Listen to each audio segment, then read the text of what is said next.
देखते हैं आज के इस महत्वपूर्ण सेशन में क्या है। यदि पृथ्वी की घूर्णन गति न हो तो इसका परिणाम यह होगा कि सूर्योदय और सूर्यास्त नहीं होगा, दिन और रात्रि का चक्र नहीं होगा, केवल एक ऋतु होगी।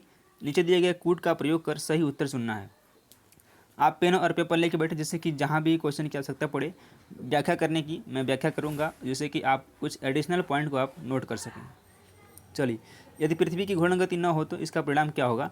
सूर्योदय और सूर्यास्त नहीं होगा, दिन और रात्रि का चक्र नहीं होगा, केवल एक ऋतु होगी। तो इसमें क्या हो गया, यदि पृथ्वी का घूर्णन न हो तो क्या क्या हो सकता है। सूर्योदय और सूर्यास्त नहीं होगा, ये तो बिल्कुल सही है। दिन और रात्रि का चक्र नहीं होगा, लेकिन एक केवल एक ऋतु होगी, ऐसा नहीं है। तो क्या होगा, एक और दो सही है, यानी कि तीसरा गलत है। तो ऑप्शन नंबर बी इसका बिल्कुल करेक्ट हो जाएगा।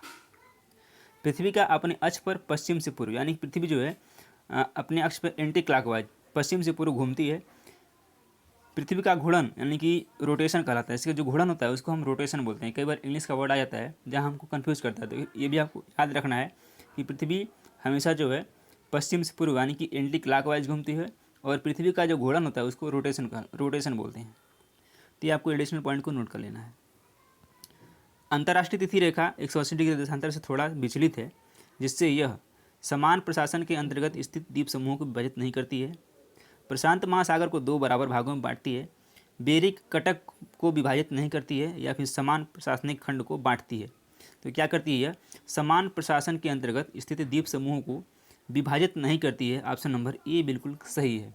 ठीक है, जो 180 डिग्री देशांतर रेखा है थोड़ा विचलित है। इस रेखा को स्थल भाग से दूर रखा गया है ताकि एक ही देश में रहने वाले लोगों को असुविधा ना हो। यदि अंतर्राष्ट्रीय तिथि रेखा किसी देश के बीच में होकर निकलती है तो उसके दोनों तरफ वाले देशों को एक ही दिन में दो अलग अलग तिथियां माननी पड़ती है, और इस प्रकार उन्हें असुविधा होगी। यानी कि यदि किसी देश के बीच से गुजरेगी तो क्या होगा, वो एक ही दिन में दो डेट पड़ जाएंगे। इस वजह से इसको ऐसा किया गया है। गुटेनबर्ग डिसकंटिन्यूटी निम्नलिखित में से किसके मध्य पाया जाता है। ऊपरी कोड तथा निचला कोड, मेंटल तथा क्रोड, या फिर परपटी और मेंटल के बीच, या फिर डी है ऊपरी मेंटल तथा निचला मेंटल के बीच। तो जो गुटेनबर्ग डिसकंटिन्यूटी है वह पाई जाती है आपके मेंटल और क्रोड के बीच। ऑप्शन नंबर बी सही है। जो इसका देखते हैं क्या है। पृथ्वी के आंतरिक भाग में अन्य जो असमताएं हैं, एक है कोनराड समतलता जो ऊपरी क्रस्ट तथा निचली क्रस्ट के बीच स्थित है। अगला क्वेश्चन लेते हैं। निम्न में से कौन साक्ष्य महाद्वीपीय विस्थापन की पुष्टि नहीं करता है। पूरा चुंबकत्व, तापी संकुचन, ज्वारी तल, या फिर सागर नितल प्रसरण। तो क्या है कि यह तापी संकुचन। ऑप्शन नंबर बी बिल्कुल सही है। निम्नलिखित में से कौन सा अंक विश्व की मुख्य टेक्टोनिक प्लेटों की सही संख्या दर्शाता है। 6, 7, 8 और 9। कितनी है, ये है 7। बी ऑप्शन इसका बिल्कुल सही हो जाएगा। जो नेशनल ज्योग्राफिक सोसाइटी यानी वाशिंगटन डीसी के कार्टोग्राफिक विभाग के अनुसार बृहद प्लेटों की संख्या 7 है, और जो लघु प्लेट हैं वो कितनी है, वो 16 हैं। तो बृहद कितना है, 7 है, और लघु कितनी है, लघु है 16। ये भी आपको याद रखना है, कभी यह पूछ सकता है। जो बड़ी प्लेटें हैं वो प्रशांत प्लेट, यूरेशियन प्लेट, उत्तरी अमेरिकन प्लेट, दक्षिणी American plate, African plate, Australian,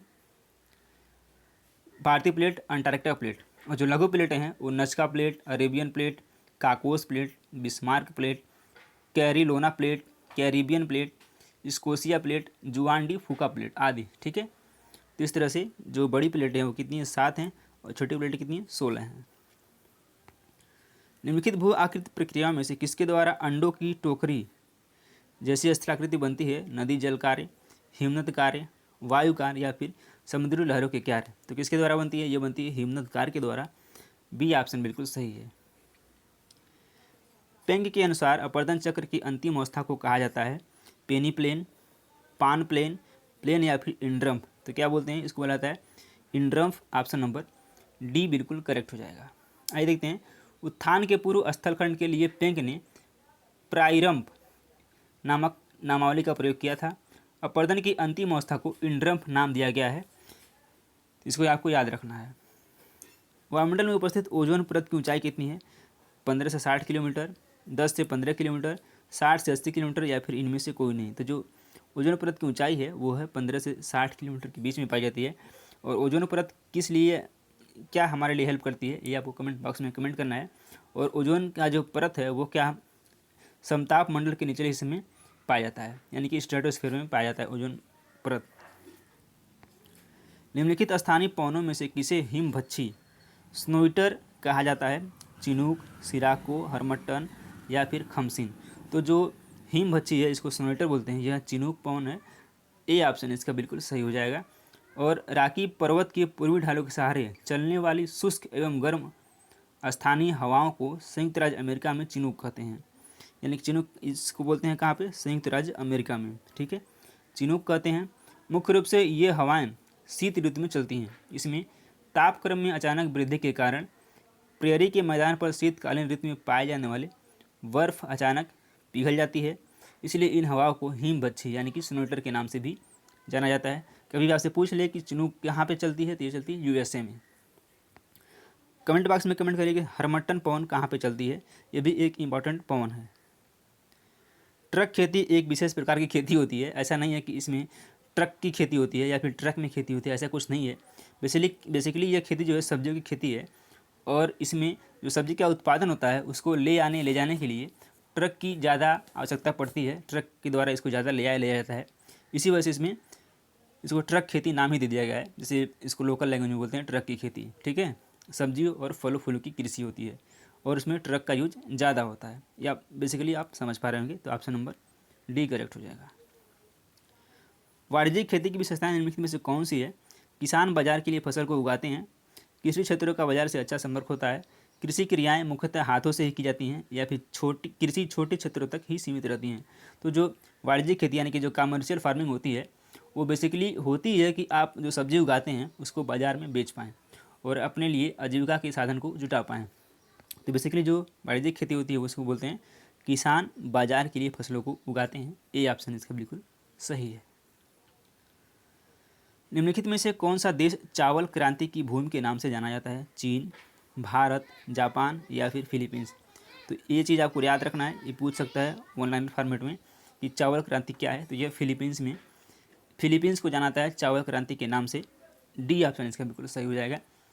आपको बताना है कि इसका जो विकास हुआ था, उन्नत बीजों का विकास सर्वप्रथम फिलीपींस में हुआ था। इस कारण इसे चावल की क्रांति की भूमि कहा जाता है। अंतर्राष्ट्रीय धान जीन बैंक, अंतर्राष्ट्रीय धान शोध संस्थान IRRI लास वनास फिलीपींस में स्थापित किया गया है और IRRI की स्थापना 1960 में की गई थी। ये आपसे कभी पूछ सकता है IRR की स्थापना IRRI की स्थापना 1960 में की गई थी फिलीपींस में। तृतीयक आर्थिक क्रियाओं में सम्मिलित किया जाता है। कृषि, निर्माण, सेवाएं या फिर व्यापार। तो सबसे पहले आप जानेंगे कि प्रथम में क्या आता है, द्वितीय में क्या आता है और तृतीय में क्या आता है, तब आप इसको अलग कर पाएंगे। तो जो प्राथमिक क्रियाएं होती है उसमें कृषि, पशुपालन, आखेट, मत्स्यन, खाद्य संग्रहण आदि आते हैं, ठीक है। फिर से सुनिए, जो प्राथमिक क्रियाएं होती हैं इसमें कृषि आता है, पशुपालन आता है, आखेट आता है, मत्स्यन यानी कि मछली पालन आता है और खनन आता है। इसमें आता है, यह आता है प्रथम प्राथमिक क्रिया के अंतर्गत। और जो दूसरी क्रियाएं आती हैं उसमें आता है विनिर्माण, प्रसंस्करण यानी संसाधन, ऊर्जा उत्पादन। तृतीय क्रिया में आता है परिवहन व संचार, व्यापार तथा सेवाएं। तो तृतीयक में पूछा ना, तृतीय में क्या आता है, व्यापार और सेवाएं आएंगे। तो इसमें कौन सा आएगा, 3 और 4 यानी कि व्यापार और सेवाएं तृतीयक क्षेत्र के अंतर्गत आती हैं। निम्नलिखित में से कौन सा सही नहीं है? एस्किमो, तो ये इग्लू के घर में रहते हैं। किर्गिज यूर्थ होता है, मसाई कराल होता है। लेकिन जो बद्दू होते हैं वो किबिटिका में नहीं रहते हैं। उनका जो होता है यह बद्दू यहाँ पे अरब के मरुस्थल में रहने वाली एक जनजाति है। इसका जो किबिटिका से कोई संबंध नहीं है, ठीक है। तो किबिटिका से कोई संबंध नहीं है, ऑप्शन नंबर डी करेक्ट हो जाएगा। एस्किमो जो होते हैं इग्लू के घर में रहते हैं, एस्किमो जो होते हैं इग्लू के घर में रहते हैं जो कि बर्फ से निर्मित होता है और यह एक गोलाकार आवास है। यूर्त यह मध्य एशिया के किर्गिज, कालमुख और कजाक द्वारा पशुओं की खालों से निर्मित अस्थायी मानव आवास है, ठीक है। यूर्त जो है पशुओं की खाल से निर्मित अस्थायी आवास है, टेंट टाइप में होता है। और जो क्राल होता है, क्राल है जो मसाई द्वारा निर्मित झोपड़ियों के क्राल कहते हैं, यानी कि जो मसाई लोग बनाते हैं झोपड़ी ऐसे करके, ठीक है, उसको क्राल बोलते हैं। यूरोप का प्रमुख मत्स्यन क्षेत्र डांगर बैंक कहाँ अवस्थित है? बाल्टिक सागर में, इंग्लिश चैनल में, उत्तरी सागर में या फिर नॉर्वेजियन सागर में। तो ये स्थित है उत्तरी सागर में। ऑप्शन नंबर सी बिल्कुल सही है। अगला क्वेश्चन लेते हैं। क्रीवायरांग का प्रसिद्ध लौह अयस्क क्षेत्र स्थित है रूस में, वायलोरूस में, यूक्रेन में या फिर कजाकिस्तान में। तो यह स्थित है यूक्रेन में। सी ऑप्शन बिल्कुल सही हो जाएगा। जनगणना 2011 के अनुसार जनगणना 2011 के आंकड़ों के अनुसार भारत में पुरुष और महिला साक्षरता दर का अंतराल क्या है? 16.38%, 16.68%, 16.38% या फिर 16.68% पूछा है। भारत में पुरुष और महिला साक्षरता दर का अंतराल क्या है? इंपॉर्टेंट क्वेश्चन है ये। तो यह है कितना है? यह आपका है 16.38। तो यह 16.68%, यानी 16.68% का अंतराल है। ऑप्शन नंबर बी बिल्कुल सही है। पुरुष की साक्षरता कितनी है? तो यह 82.14 ये पुरुष की है, और महिला की कितनी है? 65.46। जब दोनों का आप अंतर निकालेंगे तो आएगा 16.68% का अंतराल है पुरुष और महिला के साक्षरता के बीच में। निम्नलिखित द्वीपों में के युग्मों में से कौन सा एक 10 अंश जलमार्ग द्वारा आपस में पृथक किया जाता है?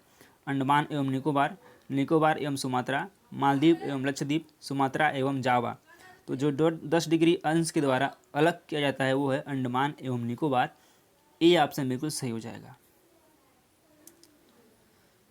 विश्व प्रसिद्ध कांगड़ा एवं कुल्लू घाटी स्थित है महान हिमालय में, शिवालिक हिमालय में, ट्रांस हिमालय में, मध्य हिमालय या लघु हिमालय में। तो जो कांगड़ा एवं कुल्लू घाटी स्थित है वो है मध्य हिमालय या लघु हिमालय में। डी ऑप्शन बिल्कुल सही हो जाएगा। यह हिमाचल के कांगड़ा एवं कुल्लू घाटियों मध्य हिमालय या लघु हिमालय में स्थित है। यह क्षेत्र पहाड़ी नगरों के लिए जाना जाता है। मसूरी, नैनीताल एवं रानीखेत जैसे पर्यटन स्थल भी लघु हिमालय के अंतर्गत ही आते हैं। अगला प्रश्न लेते हैं। नदियों तथा सहायक नदियों का निम्नलिखित में से कौन सा युग्म सुमेलित नहीं है? गोदावरी, इंद्रावती, गंगा, पेनगंगा, कृष्णा, भीमा या फिर लूनी, सुकरी।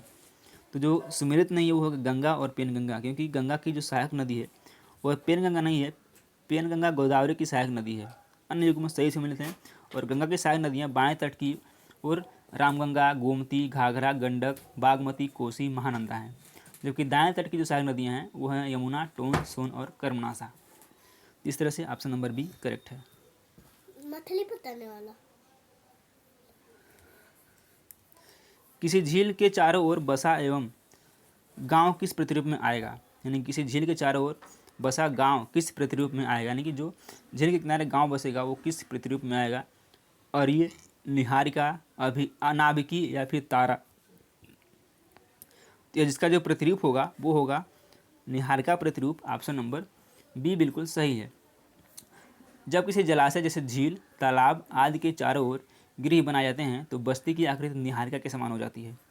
जब किसी सार्वजनिक भवन या भूमि, धार्मिक भवन आदि के चारों ओर बस्ती बसती है तो उसे नाभिकी ग्राम कहते हैं। यानी कि जो नाभिकी ग्राम होता है वह क्या होता है? सार्वजनिक भवन या भूमि, धार्मिक आदि स्थानों के चारों ओर बसती है। ठीक है। कारागंडा कोयला क्षेत्र अवस्थित है फ्रांस में, कजाकिस्तान में, संयुक्त राज्य अमेरिका में या फिर चीन में। तो यह स्थित है कजाकिस्तान में। ऑप्शन नंबर बी बिल्कुल करेक्ट है। गन्ने के विकास के लिए उपयुक्त तापमान की सीमा कितनी होनी चाहिए? 31 से 37 डिग्री, 21 से 27 डिग्री, 15 से 20 डिग्री या फिर 16 से 21 डिग्री। तो ये होनी चाहिए 21 से 27 डिग्री के बीच में। ऑप्शन नंबर बी बिल्कुल करेक्ट हो जाएगा। टेलीग्राफ पठार स्थित है उत्तरी प्रशांत महासागर में, उत्तरी अंध यानी कि अटलांटिक महासागर में, दक्षिणी अंध महासागर में या फिर दक्षिणी हिंद महासागर में। तो जो टेलीग्राफ पठार है वो स्थित है आपके उत्तरी अंध महासागर में। ऑप्शन नंबर बी बिल्कुल करेक्ट हो जाएगा। निम्नलिखित में से किस अक्षांशीय कटिबंध को जनसंख्या की गुत्थी के रूप में जाना जाता है? 0 से 20 डिग्री अक्षांश, 20 से 40 डिग्री अक्षांश, 20 से 45 डिग्री अक्षांश या फिर 40 से 60 डिग्री उत्तरी अक्षांश। तो जो जाना जाता है जनसंख्या की गुत्थी के रूप में वो जाना जाता है 20 से 40 डिग्री उत्तरी अक्षांश के बीच। बी ऑप्शन बिल्कुल सही हो जाएगा। अगला प्रश्न लेते हैं। रेड इंडियन अथवा अमेरिकन इंडियन निम्न में से किस प्रजाति के हैं?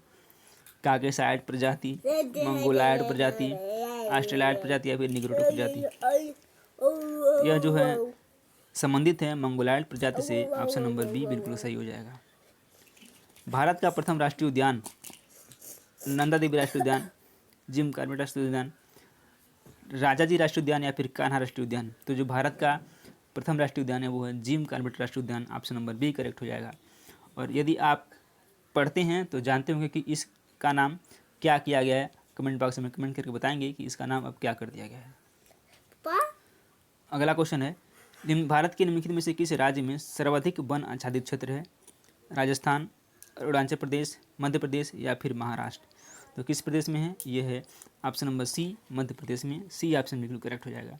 और भारतीय राज्यों व केंद्र शासित प्रदेशों में सबसे अधिक जो वन आच्छादित प्रदेश है वो है मध्य प्रदेश, उसके बाद आता है अरुणाचल प्रदेश, फिर छत्तीसगढ़, उड़ीसा और पाँचवें पे आता है महाराष्ट्र। ये भी आपको याद रखना है। स्थानांतरी खेती की अनिवार्य विशेषता क्या है? फसलों की सघनता, खेतों का चक्र, एकल फसल या फिर दोहरी फसल। तो जो स्थानांतरी खेती होती है उसका जो विशेषता होता है वो होता है खेतों का चक्र। बी ऑप्शन बिल्कुल सही है। निम्नलिखित में से कौन सा पद केवल जीव द्वारा ग्रहण किए गए दिक्मान का ही नहीं बल्कि जीवों के समुदाय में उसकी कार्यात्मक भूमिका का भी वर्णन करता है? इकोटोन, आवास क्षेत्र, पारिस्थितिकी कर्मता या फिर पारिस्थितिकी नीश। तो क्या है? यह है पारिस्थितिकी कर्मता। सी ऑप्शन बिल्कुल सही है। लास्ट क्वेश्चन, भारत में सर्वाधिक क्षेत्र पर किस प्रकार के वनों का विस्तार है? उष्णकटिबंधीय पर्णपाती वन, उष्णकटिबंधीय सदाबहार वन, पर्वतीय वन या फिर मैंग्रोव वन। जो सबसे ज़्यादा विस्तार है वो है उष्णकटिबंधीय पर्णपाती वन। ऑप्शन नंबर ए बिल्कुल करेक्ट है। चलिए, आई होप आपको सेशन पसंद आएगा। सेशन पसंद आए तो वीडियो को लाइक करें और चैनल को सब्सक्राइब जरूर करें। मिलते हैं शाम को कंबाइंड प्रैक्टिस सेट के साथ इतिहास और भूगोल की। तब तक के लिए अपना ख्याल रखें। जहाँ पर हंसते रहें, मुस्कुराते रहें। धन्यवाद। सूफीवाद की चिश्तिया शाखा का संस्थापक कौन था? ख्वाजा बदरुद्दीन, ख्वाजा बहाउद्दीन, ख्वाजा मुइनुद्दीन या फिर ख्वाजा अबू अब्दाल। तो सूफीवाद जो है कि चिश्तिया शाखा की स्थापना अबू इम्हाक सामी तथा उनके शिष्य अबू अब्दाल चिश्ती ने अफ़गानिस्तान के चिश्त में की थी, जबकि भारत में इसे ख्वाजा मुइनुद्दीन चिश्ती ने लोकप्रिय बनाया था। तो इसमें पूछा संस्थापक कौन था? तो जो संस्थापक थे उसमें ये थे Khwaja Abu Abdal. Option number D आपका करेक्ट है। अकबर की इच्छा के अनुसार लीलावती का फारसी में अनुवाद किसने किया था? उतबी, अबुल फजल, फैज़ी या फिर नाजरी ने। तो अकबर की इच्छा के अनुसार जो लीलावती का फारसी में अनुवाद किया था वह किया था ऑप्शन नंबर सी फैज़ी ने। और फैज़ी कौन थे? फैज़ी जो है अकबर के राजकवि थे और फैज़ी की अध्यक्षता में एक अनुवाद विभाग की स्थापना की गई थी। ये अकबर के राजकवि थे और इन्हीं के अध्यक्षता में एक जो है अनुवाद विभाग की स्थापना की गई थी। इस तरह से इसका ऑप्शन सी करेक्ट हो जाएगा। शाहजहाँ का राजकवि कौन था? काशी, मुनीर, कलीम या फिर कुदसी। तो शाहजहाँ का जो राजकवि था वो था कलीम। सी ऑप्शन इसका करेक्ट है। जहाँ क्वेश्चन की आवश्यकता होगी व्याख्या की, वहाँ व्याख्या की जाएगी, इसलिए आप पेन और पेपर जरूर लेके बैठें। मुगल काल में माल शब्द से आशय क्या था? भत्तों का, वेतन का, भू राजस्व का या फिर उपयुक्त में से कोई नहीं। तो मुगल काल में जो माल शब्द का आशय था वो था भत्ता से, यानी भू राजस्व का, यानी कि भू राजस्व से मतलब था वहाँ पे माल का। अता अली खां किसका नाम था? फैज़ी, टोडरमल, तानसेन या फिर इनमें से कोई नहीं। तो अता अली खां जो नाम था वो तानसेन का नाम था। और तानसेन का इस्लाम में जो धर्मांतरण, यानी कि तानसेन का जब इस्लाम में धर्मांतरण हो गया उसके पश्चात उनका नाम अता अली खां हो गया, जबकि इनका प्रारंभिक नाम रामतनु पांडे था। यानी कि तानसेन का प्रारंभिक नाम रामतनु पांडे था और जब इस्लाम में इनका जब परिवर्तन हो गया उसके बाद इनका नाम अता अली खां पड़ा। अमृतसर नगर को किसने बसाया था? गुरु हर राय, गुरु अमरदास, गुरु रामदास या फिर गुरु तेग बहादुर ने। तो अमृतसर नगर को जो बसाया था वो बसाया था गुरु रामदास ने। सी ऑप्शन इसका बिल्कुल करेक्ट हो जाएगा। और सिख संप्रदाय के ये चौथे गुरु थे। कौन से थे? ये फोर्थ गुरु थे, गुरु रामदास। चलिए अगला क्वेश्चन देखते हैं। भारत में व्यापार करने के लिए सबसे पहले संयुक्त पूंजी कंपनी किनके द्वारा आरंभ की गई? फ्रेंच, डच, डेनिश या फिर पुर्तगाली। तो भारत में व्यापार करने के लिए सबसे पहले जो संयुक्त पूंजी आरंभ की गई थी वह की गई थी डचों द्वारा। बी ऑप्शन इसका बिल्कुल सही आंसर है। और भारत के साथ व्यापार करने के लिए संयुक्त पूंजी की अवधारणा डचों द्वारा की गई थी। प्रारंभ में डच कंपनी की स्थापना कई छोटी छोटी कंपनियों का महत्वपूर्ण योगदान रहा है। तो इस तरह से इसका ऑप्शन पी करेक्ट है। किसे स्वर्ग से उत्पन्न सेना नायक कहा था, ये आपको पता होगा। बेंटिंग, क्लाइव, कॉर्नवालिस या फिर वेलेजली। तो ये कहा जाता है क्लाइव को, यानी कि ऑप्शन नंबर बी करेक्ट है। अब किसके बाद कहा गया ये आपको कमेंट बॉक्स में कमेंट करना है। ब्रिटिश सेना को टीपू सुल्तान ने किस स्थान पर हराया था? हैदराबाद, निजामाबाद, श्रीरंगपट्टनम या फिर पोलीपुर में। तो ब्रिटिश सेना को टीपू सुल्तान ने हराया था पोलीपुर में। डी ऑप्शन आपका बिल्कुल सही हो जाएगा। किस वर्ष बंगाल से दासों के निर्यात को बंद कर दिया गया था? 1789, 1764, 1843 या फिर 1829। तो इसका आंसर क्या हो जाएगा? इसका आंसर हो जाएगा 1789 में। ऑप्शन नंबर ए करेक्ट है। और 1889 के बाद जो है 1889 के एक घोषणा पत्र के अनुसार बंगाल में दासों के निर्यात पर प्रतिबंध लगा दिया गया। एलन बरो ने 1843 ईस्वी की एक्ट 5 द्वारा दास प्रथा का अंत किया था।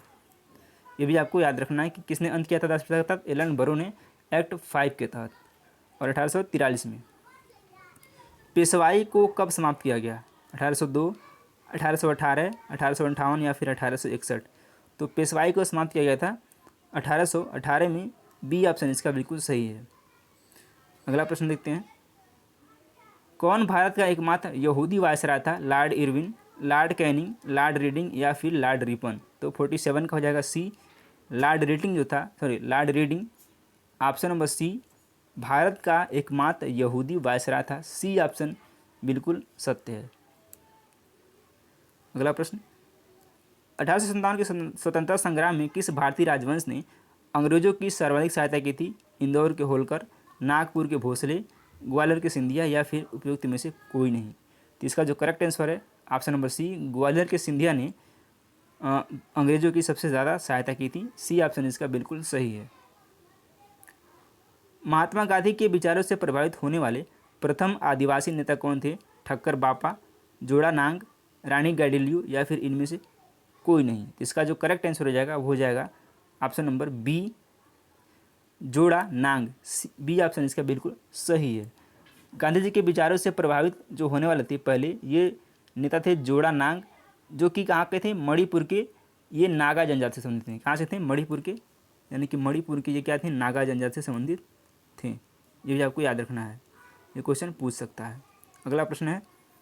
भारत में आधुनिक शिक्षा प्रणाली की नींव किससे पड़ी थी? 1813 के चार्टर एक्ट से, 1882 का हंटर आयोग, 1835 के मैकाले का स्मरण पत्र या फिर 1854 का वुड डिस्पैच। यह काफ़ी इंपॉर्टेंट क्वेश्चन है। तो कब पड़ी थी? 1835 के मैकाले के स्मरण पत्र से। सी ऑप्शन बिल्कुल सही है। अगला प्रश्न। हरिजन पत्रिका के प्रारंभकर्ता कौन थे? गांधी, तिलक, गोखले या फिर नौरोजी। तो यह क्वेश्चन कई बार लोगों को कन्फ्यूज़ करता है। यदि यहीं पे दे दिया डॉक्टर भीमराव अम्बेडकर तो आप धड़ से लगाएंगे आंसर डॉक्टर भीमराव अम्बेडकर, जो कि गलत है। जो हरिजन पत्रिका के प्रारंभकर्ता थे वो थे गांधी। ऑप्शन नंबर ए बिल्कुल सत्य है। राम मोहन राय द्वारा स्थापित प्रथम संस्था कौन सी थी? ब्रह्म सभा, ब्रह्म समाज, आत्मी सभा या फिर तत्व बोधिनी सभा। तो राजा राम मोहन राय द्वारा जो स्थापित प्रथम संस्था थी वह थी आत्मी सभा। ऑप्शन नंबर सी बिल्कुल सही है। और इसकी स्थापना कब हुई थी? ये हुई थी 1815 में। बहुत से लोग लगाएंगे ब्रह्म समाज, लेकिन ब्रह्म समाज की स्थापना 1828 में हुई थी। ये भी आप ध्यान रखना है। किसने कहा कि यदि भगवान अस्पृश्यता को सहन करते हैं तो मैं उन्हें नहीं मानूंगा? अंबेडकर, गांधी, तिलक या फिर रनाडे। तो ये कौन है? ये हैं ऑप्शन नंबर सी, तिलक। सी ऑप्शन बिल्कुल करेक्ट हो जाएगा। आपको अंबेडकर और तिलक के बीच में, अंबेडकर और गांधी के बीच में कन्फ्यूज नहीं होना है। तिलक जी हैं इसके। भारत की स्वतंत्रता के समय कांग्रेस का अध्यक्ष कौन था? अबुल कलाम आज़ाद, पुरुषोत्तम दास टंडन, जेपी कृपलानी या फिर सरदार पटेल। तो भारत की स्वतंत्रता के समय जो कांग्रेस के अध्यक्ष थे वो थे JP Kripalani. Option number C बिल्कुल करेक्ट है। और ये कब की बात है? इन्हें जो है जेपी कृपलानी थे, इन्हें वर्ष 1946 के मेरठ अधिवेशन में कांग्रेस का अध्यक्ष चुना गया था, यानी कि इनको 1946 में मेरठ जो है मेरठ के अधिवेशन में इनको चुना गया था। तो इस तरह से ऑप्शन का करेक्ट हो जाएगा। तिलक को लेकर किसने कहा था कि संस्कृत के विद्वान के रूप में तिलक में मेरी दिलचस्पी है? ये इंपॉर्टेंट स्टेटमेंट है। William Jones, Max Muller, Einstein या फिर एओ ह्यूम ने? तो यह कहा था मैक्स मुलर ने। बी ऑप्शन बिल्कुल सत्य है, सही है। और ये मैक्स मुलर का एक कथन है। अगला प्रश्न, काकोरी कांड मुकदमे में सरकारी वकील था कृष्ण बहादुर, मोहनलाल सक्सेना, प्रभात चंद या फिर जगत नारायण मुल्ला? तो कौन थे? जगत नारायण मुल्ला थे काकोरी कांड में सरकारी वकील। डी ऑप्शन बिल्कुल सही है। भगत सिंह, सुखदेव और राजगुरु को किस केस में फांसी दी गई थी? कानपुर षड्यंत्र केस, लाहौर षड्यंत्र केस, काकोरी केस या फिर अलीपुर षड्यंत्र केस में? तो यह किस में दी गई थी? ये दी थी लाहौर षड्यंत्र केस के तहत। ऑप्शन नंबर बी बिल्कुल करेक्ट हो जाएगा। और फांसी कब दी गई थी? 23 मार्च 1931 को। 23 मार्च, ये काफ़ी फेमस क्वेश्चन है। 23 मार्च 1931 को हमारे इन बिन सपूतों को फांसी दे दी गई थी। अगला प्रश्न, ट्रेड यूनियन आंदोलन के क्रांतिकारी चरण का समय था 1918 से 1926, 1926 से 1939, 1939 से 1945 या फिर 1914 से 1918? तो ट्रेड यूनियन आंदोलन के क्रांतिकारी का जो चरण था वह था 1926 से 1939। सी ऑप्शन बिल्कुल सही है। भारत छोड़ो आंदोलन के प्रस्ताव का आलेख किसने बनाया था? महात्मा गांधी, जवाहरलाल नेहरू, सरदार पटेल या फिर मौलाना अबुल कलाम आज़ाद? तो किसने बनाया था? यह बनाया था महात्मा गांधी ने। ए ऑप्शन बिल्कुल करेक्ट हो जाएगा। और भारत छोड़ो आंदोलन कब हुआ था? ये हुआ था 1942 में। ये भी आपको ध्यान रखना है, पूछ सकता है। अगला प्रश्न, निम्नलिखित घटनाओं को उनके कालक्रम के अनुसार बताना है कि कौन सी घटना कब हुई थी, यह बताना। अगस्त प्रस्ताव कब हुआ था? 8 अगस्त 1940। ये हुआ था 8 अगस्त 1940। अगला है आईएनए का मुकदमा। तो आईएनए का मुकदमा जो हुआ था 1945। भारत छोड़ो आंदोलन 1942। और रॉयल इंडियन नेवल रेटिंग्स का विद्रोह ये कब हुआ था? ये हुआ था 1946 में। तो अब आपको लगा लेना है 1940, 45, 42 और 46। तो सबसे पहले क्या आएगा? सबसे पहले आएगा 1940 ए, फिर 1942 1 3, फिर 1945 2, फिर 1 3 2 4। ऑप्शन नंबर ए बिल्कुल करेक्ट हो जाएगा। एक बार और देखिए, अगस्त प्रस्ताव 8 अगस्त 1940, आईएनए का मुकदमा 1945, भारत छोड़ो आंदोलन 1942 और रॉयल इंडियन नेवल रेटिंग्स का विद्रोह 1946। अगला प्रश्न, ब्रिटिश पार्लियामेंट के लिए बांझ और वेश्या जैसे शब्दों का प्रयोग महात्मा गांधी ने अपनी किस पुस्तक में किया है? इंपॉर्टेंट क्वेश्चन है यह। और ये भी ध्यान रखना किसके लिए? ब्रिटिश पार्लियामेंट के लिए। The story of a Satyagrahi, Sarvodaya the universal dawn, an autobiography और the story of my experiment with truth. चौथा है हिंद स्वराज। तो किसमें कहा था? इसी कहा था हिंद स्वराज में ब्रिटिश पार्लियामेंट को बांझ और वेश्या का शब्दों का प्रयोग किया था। अगला प्रश्न और लास्ट क्वेश्चन इस सेशन का, मदर टेरेसा द्वारा स्थापित धर्म संघ जाना जाता है sisters of charity, missionaries of charity, organisation of love, charity for all? तो कौन सा है? यह है मिशनरी ऑफ चैरिटी। तो ये रहे लगभग 27 क्वेश्चन